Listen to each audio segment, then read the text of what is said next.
নমস্কার সবাইকে, কলির রান্নাঘরের আরও একটি রেসিপিতে আপনাদের সবাইকে স্বাগত জানাচ্ছি। এর আগে অবশ্য আমি একটা শর্টস শেয়ার করেছি, কিন্তু এই ভিডিওতে আমি স্টেপ বাই স্টেপ দেখিয়েছি যে একদম বাঙালি স্টাইলের চিকেন পাস্তা বানাতে আমি কী স্টেপ ফলো করেছি। প্রথমে একটা কড়াইয়ের মধ্যে জল গরম বসিয়ে তার মধ্যে কিছুটা নুন আর সাদা তেল দিয়ে দিলাম, দিয়ে জলটাকে ফুটতে দিলাম। সাদা তেল দিলে পাস্তাগুলো সিদ্ধ হওয়ার পরেও একটার সাথে একটা লেগে যাবে না। এই যে পাস্তাটা আমি ব্যবহার করলাম, এটাকে আমি স্পাইরাল পাস্তা নামেই জানি। আরও অন্য কোনো নাম যদি তোমাদের জানা থাকে তাহলে আমায় একবার জানাতে পারো। ব্যাস 5 থেকে 7 মিনিট ফুটে ওঠার পরে পাস্তাটাকে এইভাবে করে একটা ছুরির সাহায্যে কেটে দেখে নিচ্ছি এটা সঠিক সিদ্ধ হয়েছে কি না। আমার পাস্তাগুলো সিদ্ধ হয়ে গিয়েছে। এবার এগুলোকে আমি জল ঝরানোর জন্য রেখে দিলাম। এবারে পাস্তাটা বানানোর জন্য আমি কিছু উপকরণকে রেডি করে নেব। যেমন ধরো এখানে এই 2টো ডিম ফেটিয়ে নিলাম নুন আর গোলমরিচ দিয়ে, বেশ ভালো করে ফেটাতে হবে। তারপরে কড়াইয়ের মধ্যে সাদা তেল গরম করে ডিমটাকে ভুজিয়া বানিয়ে নিতে হবে। এই পাস্তাটা সাধারণত মা আমাদেরকে টিফিনে বানিয়ে দিত, অসাধারণ লাগতো। ব্যাস ডিমটা দিয়ে একটু হালকা করেই ভেজে নিতে হবে, খুব বেশি কড়া কড়া করে ভাজার দরকার নেই।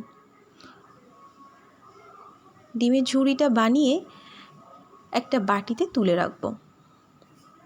এরপরে একই রকমভাবে আমি বানিয়ে নেব চিকেনটাকে কিছুই না ভাজা ভাজা করে নেব। কড়াইয়ের মধ্যে আবারও কিছুটা সাদা তেল গরম করে তার মধ্যে কুচি কুচি করে কেটে রাখা চিকেনগুলোকে দেব আর অ্যাড করব নুন আর গোলমরিচ গুঁড়ো।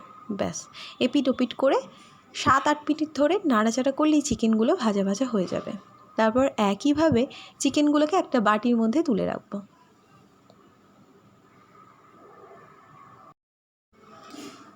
চিকেন পাস্তা এই বাঙালি স্টাইলে বানালে কিন্তু ভীষণ ভালো লাগে। আপনারা চাইলে বাড়ির যে কোনো বাচ্চাকে টিফিনে এই চিকেন পাস্তা দিতে পারেন, কিংবা সকালের জলখাবারেও বানাতে পারেন। এবারে চলে আসি ফাইনাল স্টেপে। কড়াইয়ের মধ্যে কিছুটা তেল গরম করে তার মধ্যে দিয়ে দেবো রসুন কুচি আর কাঁচা লঙ্কা কুচি। হ্যাঁ, এবারে কাঁচা লঙ্কাটা ভাজা ভাজা হয়ে গেলে তার মধ্যে স্লাইস করে নেওয়া পেঁয়াজ দিয়ে দেবো। পেঁয়াজটাকে একটু নেড়ে চেড়ে এর মধ্যে অ্যাড করে দেবো আলু। আমরা বাঙালি, সমস্ত রেসিপির মধ্যে আলুকে মিস করা যাবে না। তো দিয়ে আলুটাকে ভালো করে ভাজা ভাজা করে নেব।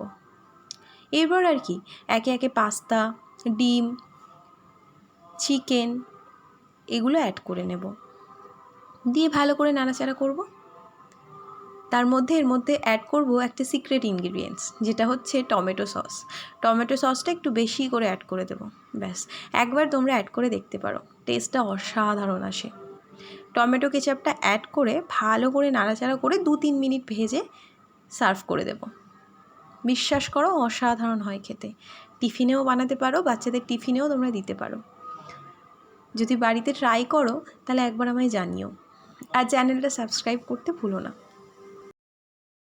যদি আমার এই বাঙালি স্টাইলে বানানো চিকেন পাস্তাটি তোমাদের ভালো লেগে থাকে তাহলে ভিডিওটিতে একটি লাইক করে আমার সাথে থাকতে ভুলো না।